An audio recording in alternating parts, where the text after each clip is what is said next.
بسم الله الرحمن الرحيم. وعن عائشة رضي الله عنها قال كان كلام رسول الله صلى الله عليه وسلم كلاما فصلا يفهمه كل من يسمعه. رواہ ابو داؤد۔ حضرت عائشہ رضی اللہ تعالی عنہ بیان فرماتی ہیں کہ آپ صلی اللہ علیہ وسلم کی گفتگو اتنی صاف اور واضح ہوتی جسے ہر سننے والا سمجھ لیتا۔ حدیث کا مطلب واضح ہے کہ آپ صلی اللہ علیہ وسلم کی گفتگو بالکل واضح ہوتی تھی کہ ہر ایک سمجھ لیتا تھا۔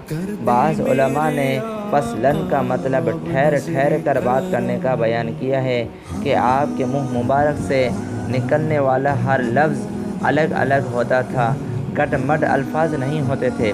اس میں آپ سامعین کی رعایت رکھتے تھے تاکہ سامعین ہر ایک بات کو سمجھ لیں۔ ملا علی قاری رحمہ اللہ فرماتے ہیں کہ مطلب یہ ہے کہ آپ صلی اللہ علیہ وسلم کی گفتگو یکے بعد دیگرے ملی ہوئی نہ ہوتی تھی۔ یہی بات ایک روایت میں حضرت عائشہ رضی اللہ تعالی عنہ بھی فرماتی ہیں کہ جب آپ صلی اللہ علیہ وسلم بات فرماتے تو تھوڑی تھوڑی فرماتے اور تم لوگ تو جلدی جلدی چھینٹ دیتے ہو۔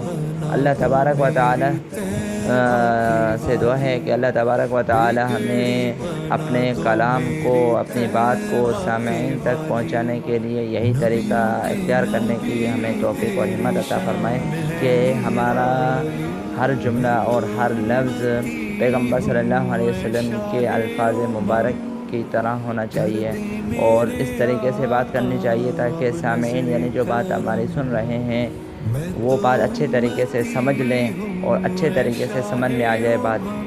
تو اللہ تبارک و تعالی ہمیں ہماری گویائی کو، ہماری تکلم اور گفتگو کو ایسا بنا دے۔ آمین۔